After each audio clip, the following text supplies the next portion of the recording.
उत्तर प्रदेश के मुख्यमंत्री योगी आदित्यनाथ आज इंदिरा गांधी प्रतिष्ठान में एक बड़े कार्यक्रम में मौजूद रहेंगे, जिसमें पिछड़े वर्ग के लगभग 28 लाख विद्यार्थियों को छात्रवृत्ति का वितरण किया जाएगा और तमाम जो पारिवारिक लाभप्रद योजनाएं होती हैं।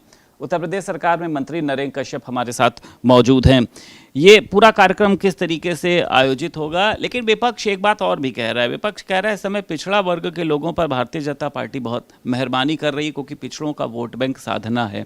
आप कैसे देखते हैं मंत्री जी? नहीं, एक तो ये स्पष्ट रहता है उत्तर प्रदेश में कि भारतीय जनता पार्टी सरकार की योजनाओं का लाभ राजनीतिक स्वार्थ के लिए नहीं, सामाजिक न्याय के लिए देती है।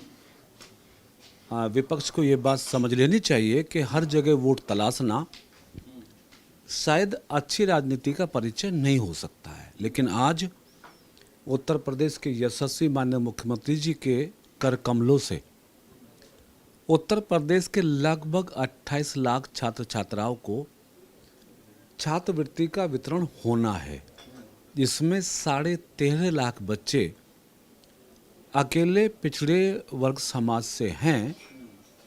तो इस बड़े काम के लिए उत्तर प्रदेश के उन सभी छात्र छात्राओं को बधाई और मुख्यमंत्री जी का आभार कि उन्होंने नेतृत्व में, उनके मार्गदर्शन में उत्तर प्रदेश में, यदि मैं पिछड़े वर्ग के एंगल से बात करूं, तो 2023 से लगातार ऐसा अवसर है कि उत्तर प्रदेश में एक भी पात्र बच्चा छात्रवृत्ति से वंचित नहीं रहा है। यानी 100% छात्रवृत्ति देके मुख्यमंत्री जी ने उत्तर प्रदेश के पिछड़े वर्ग के बच्चों को पढ़ाई के क्षेत्र में आगे बढ़ाने का काम किया है। जैसे जैसे चुनाव करीब आ रहे हैं, ऐसे में ये एक पूरी वो बनती जा रही है कि जो पिछड़े हैं वही इस बार राजनीतिक पार्टियों का जो बेड़ा है उसको पार करेंगे। भारतीय जनता पार्टी के सामने एक बड़ी मुसीबत ये भी है कि सवर्ण जो है एक तरफ यूजीसी के मुद्दे को लेकर नाराज़ हुआ था, जो आपका एक बहुत बड़ा वोट बैंक माना जाता था, गैर यादव और ओबीसी। आपको लगता है इसके लिए एक अलग तरीके की कोई रणनीति बनानी पड़ेगी, क्योंकि अखिलेश यादव भी उधर जो है वो अपने आप को पीडीए को लेकर मजबूत कर रहे हैं। ये देखा जा रहा है लगातार कि गैर यादव और ओबीसी जो है वो भाजपा से दूर हो। नो डाउट कि पिछड़े वर्ग के लोगों की पॉपुलेशन एज पर मंडल कमीशन भी 52% है, आधी से अधिक है। तो नेचुरल है कि बड़ा समूह है तो सभी दलों की कोशिश रहती है उस समूह को अपने साथ लाने की। लेकिन जब से देश की सत्ता प्रधानमंत्री नरेंद्र मोदी जी ने संभाली है और उन्होंने पिछड़ों के हक में, चाहे संवैधानिक अधिकारों को दिलाने की बात हो, ओबीसी कमीशन को संवैधानिक दर्जा देने की बात हो, नीट की परीक्षा में 27% रिजर्वेशन की बात हो, हर जगह पिछड़ों को मौका देके उनको देश की मुख्य धारा से भी जोड़ा है और उनको सम्मान से जीने का अवसर भी दिया। इसलिए उत्तर प्रदेश हो या देश, अब पिछड़े समाज के लोगों का भरोसा, अटूट भरोसा मोदी जी पर है, योगी जी पर है, भारतीय जनता पार्टी पर है।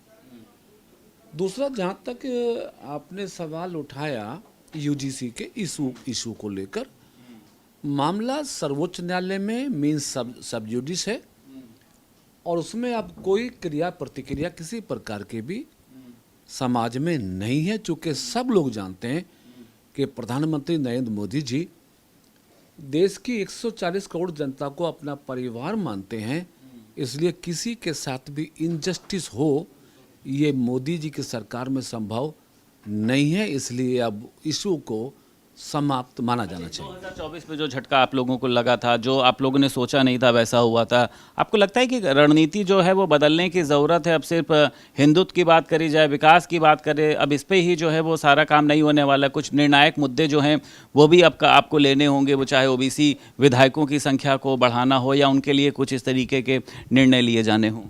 2024 के चुनाव में इंडी गठबंधन के लोगों ने कुछ गलत फहमियाँ, कुछ संदेह और कुछ झूठ परोसने की कोशिश की थी।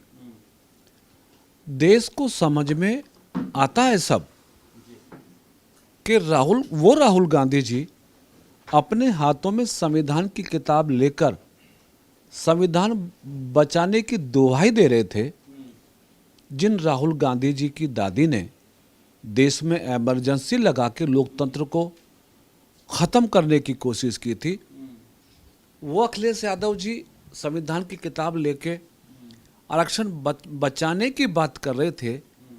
जिन अखिलेश यादव जी ने कभी लोकतंत्र को अपने घर में आने ही नहीं दिया, परिवार की सियासत, परिवारवाद की सियासत से ऊपर कभी निकले ही नहीं, तो जब भारतीय जनता पार्टी पब्लिक के बीच में गई और हमने इस कंसेप्ट को, इन तमाम चीज़ों को जनता के बीच में रखा, तो पब्लिक ने निसंदेह इसको समझा भी, और समझने का परिणाम ये भी हुआ कि उत्तर प्रदेश के सभी 17 निगमों में भारतीय जनता पार्टी को विजय मिली।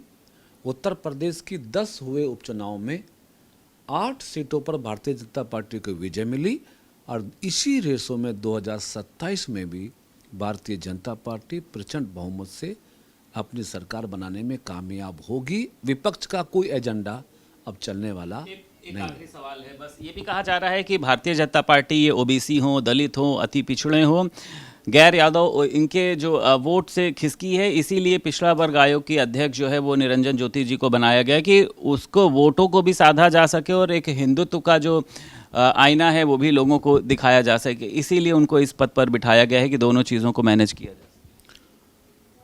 राजनीति है, संवैधानिक पद हैं, पार्टी किसी को तो देगी।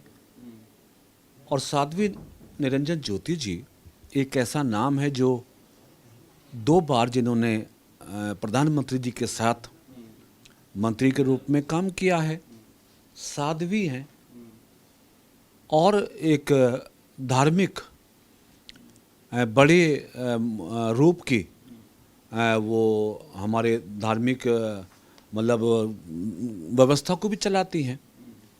तो पार्टी का प्रयास था, पार्टी की कोशिश है कि ऐसे मजबूत हाथों में यदि ओबीसी कमीशन को दिया जाता है तो सामाजिक न्याय की संभावनाएं और प्रबल होंगी। फोकस रहेगा इस बार विधायकों के रूप में ओबीसी या ऐसे चेहरों को मौका दिया जा सके।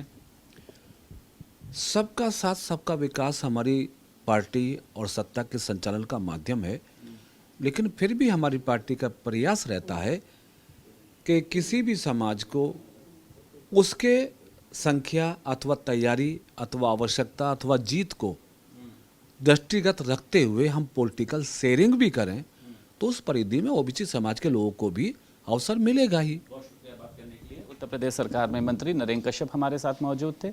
लखनऊ से वीडियो जर्नलिस्ट मेहंदी हसन के साथ संदीप खेर, भारत समाचार।